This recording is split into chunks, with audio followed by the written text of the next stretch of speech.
Oh, hey everyone, Scott here. Just demonstrating Ubuntu version 14 on a virtual machine, which is an old school computer in a roundabout way of saying it. So we can search the computer for resources, so we can go into displays and set the resolution of the display. Here I've got 1360 by 768, which is approximately the resolution of a phone. Normal rotation, all the usual stuff. I can apply it. I'll just go restore previous configuration because I don't want to change it at the moment. I can cancel that. We've got system monitor help, videos, text editor, rhythm box. That's just home. Here we've got a bunch of applications, files and folders, videos, music, photos, social network messages. I can close that.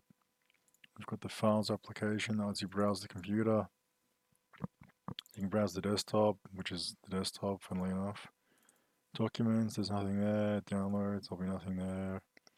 Music, pictures, public stuff that you want to share, templates for things, videos, all the usual sort of stuff.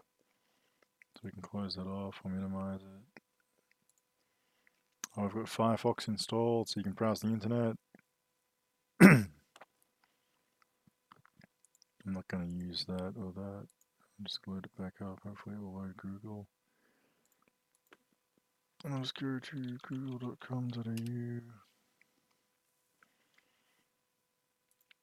It says Firefox is critically out of date. It's not a major problem, to be brutally honest. So if you go help about running version 65, which isn't really that out of date. It's a 32-bit version of the browser. It's Firefox Quantum. It's reasonably up to date. So I can search Wikipedia for Ubuntu 14.04 and see what comes up. We've got the Ubuntu version history. So Disco Dingo is the version that I'm running at the moment. Version 14 is for older computers. I suspect some of you might have some older computers there that only have 2 gigs of RAM or maybe even 1 gig of RAM. So you can scroll through this and see all the different versions of Ubuntu throughout history.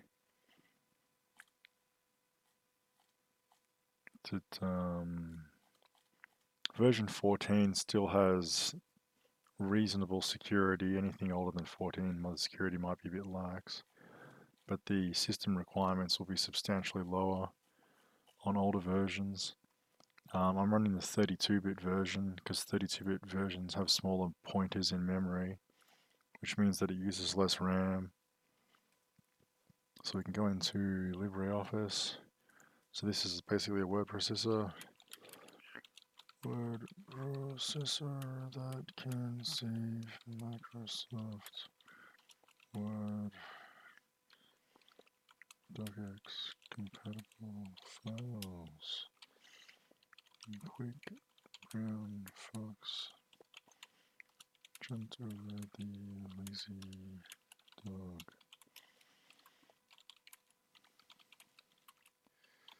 Jumped over the lazy dog. Quick brown fox jumped over the lazy dog. Exclamation mark. So you can obviously bold text and all the usual sort of good stuff. Save button's up in the top left corner. I'll save it to the documents folder and I'll just call it Quick Brown Fox and hit save. It's an ODT file at the moment. If I go to might be an old version of LibreOffice actually. Export as PDF. PDFs are good enough to share. You can get a newer version of LibreOffice if you want. So I can export it as a PDF and I'll just go Quick Brown Fox, PDF, save that. I'll just quit it, file, save as, all formats. There we go. There should be some Microsoft Word 2007 format, Quick Brown Fox. May contain formatting of content that can be saved currently, that's alright. Now I'll close it and we'll go into files, documents, Click Brown Fox DocX, and it loads it up so you can load or save and load Word compatible files. This is LibreOffice Calc, I believe it's called. If I can access the menu in it, that would be nice. Go to Help, About. No, it's LibreOffice, Want Help. File, hover over it. Calc, there it is, and Impress is like PowerPoint. Now we've got the Software Center, which may be a little bit out of date. They've got a whole bunch of different software here that we can run. Chocolate Doom is a old favorite of people's. This is the free version of Doom, not the commercial version, which you can get via Steam. You got a link to Amazon, so you can do shopping. It just loads the Ubuntu web browser, so we can search for the HP Pavilion X360, for example, and get a whole bunch of pavilions. So there's a 7200 with 8 gigs of RAM. That's not a bad machine. Actually, that's not a terribly bad machine at all. But yeah, you get the general idea. I'm focusing on or recommending a different pavilion at the moment, because the Chromebook went up from $800 to $1,000. So it's just a general idea of what you can get. Core i7, that's not a bad machine. 8550, it's only 2 left in stock. We can close Amazon off. Go into settings. This is the settings application. Doesn't take up the full screen like everything else.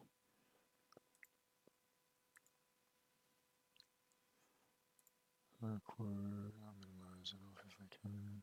Minimize. Minimize. There we go, system settings. You get the appearance. It's very much like a Mac.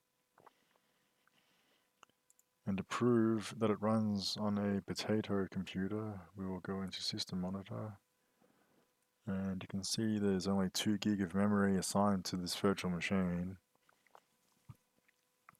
And it's using less than 30% of it to run the operating system, so that means that 70% of your memory is actually free.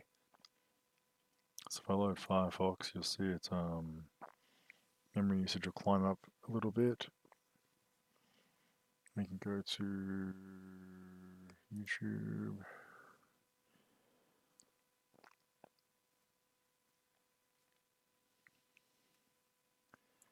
And run a search for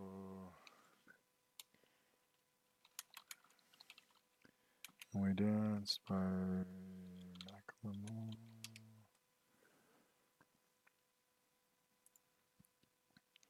You might not hear the music because I'm only recording the microphone at the moment.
And here we can see Macklemore and We Dance playing.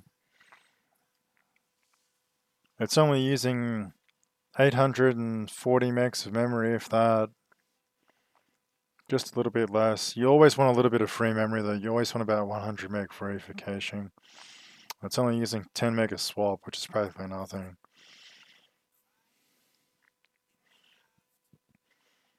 And the CPU usage in the virtual machine is about 80% across 2 CPU cores. And I've only assigned 128 gig to the virtual machine.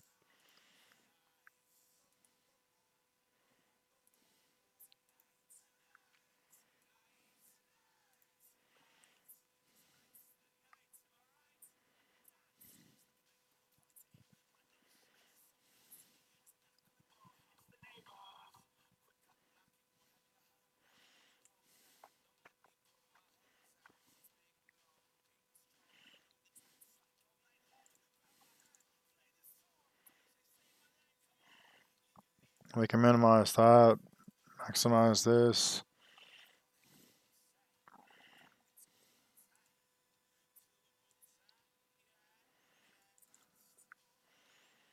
So you can see it's quite a powerful operating system. The real power is in the software center. So we've got developer tools.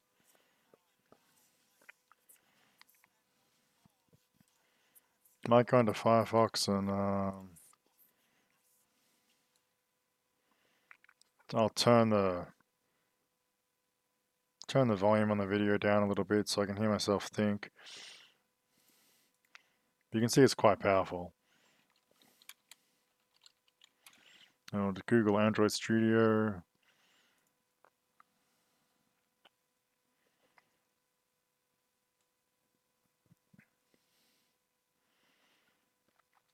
This is on an older version of Ubuntu, by the way. So I'll go to the release notes and have a look what we've got.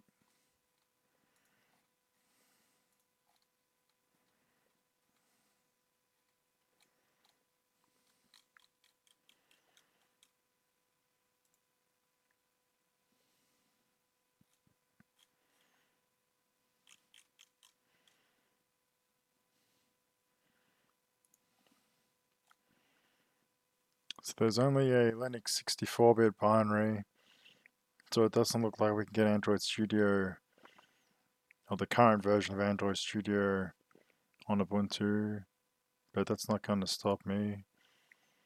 So if I search for Android Studio in here,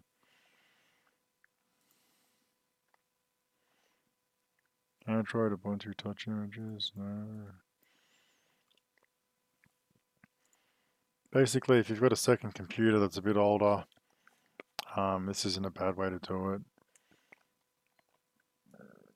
So it was tested with GNOME and KDE on Ubuntu 14.04 LTS, trusty 64-bit distribution.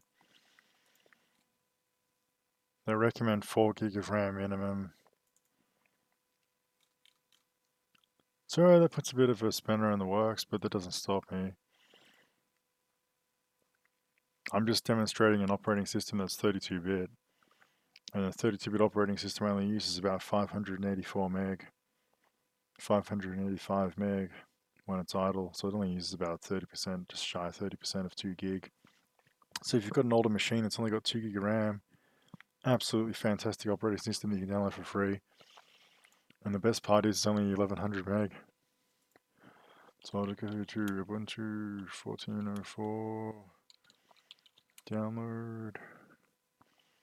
I've already downloaded it, by the way, obviously, or I wouldn't be able to do this video.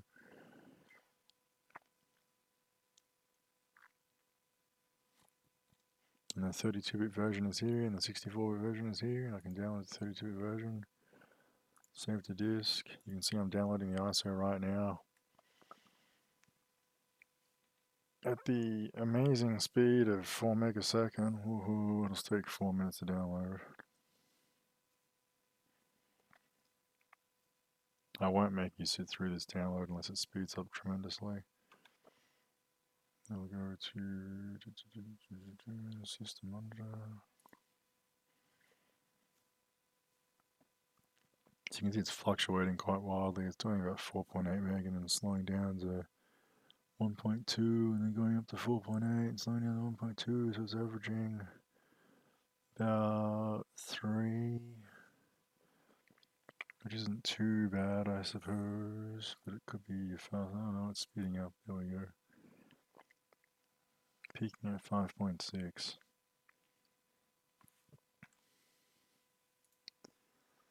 Close that. Click over here into Firefox. Click over here. Show downloads. And we can see it downloading. It'll take 4 minutes left, but yeah. Best part about Firefox is you can pause and resume your downloads. So I can pause it. If you click up in the top right corner, you can go to the clock. You've got your sound settings, all that sort of stuff. You've got your network stuff, you've got your speaker, you've got your clock. I can log out, suspend, shut down. I'll just go log out. This is the log on screen. You can log on as a guest, or you can log on, you can disable guest login, by the way. I believe I'll have to look into it. So we've got the on-screen keyboard, high contrast mode, and the screen reader. If you want to have the computer talk to you, which is a little bit weird, I can shut it down. This is Ubuntu version 14 shutting down, and I'll power it back up in a moment.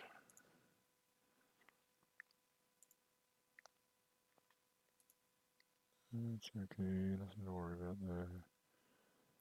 Emulator. And you can see it boots up pretty quickly. So I log back on as myself.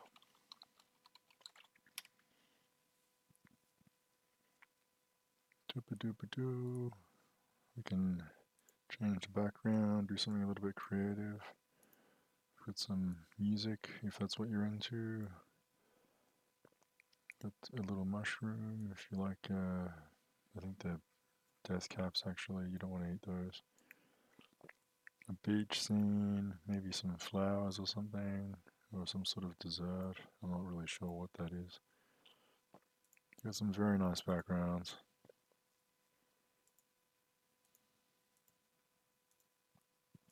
This one's nice. I like this one. Just concrete. Looks very desktopy. Then we've got the classic Mac inspired desktop. But if that's not your cup of tea, you can download your own.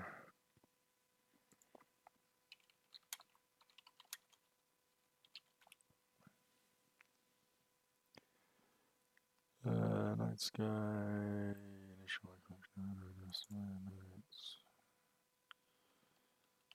satellite images. Here's a good one. I'll just go to the images tag and Firefox. I don't mind this one. It's a bit big. It's pretty big. This is a rather large file, so it might take some time to download. Maybe not. Save image as, I put it in the pictures folder, I call it Black Marble 2016, as a JPEG. So now, we want to change our wallpaper. Go to the pictures folder, How awesome is that? How awesome is that? So I'm over here in Canberra, which is just, that's Sydney, that's Melbourne, this little dot over here is Canberra, and you guys, I suspect you're in Africa.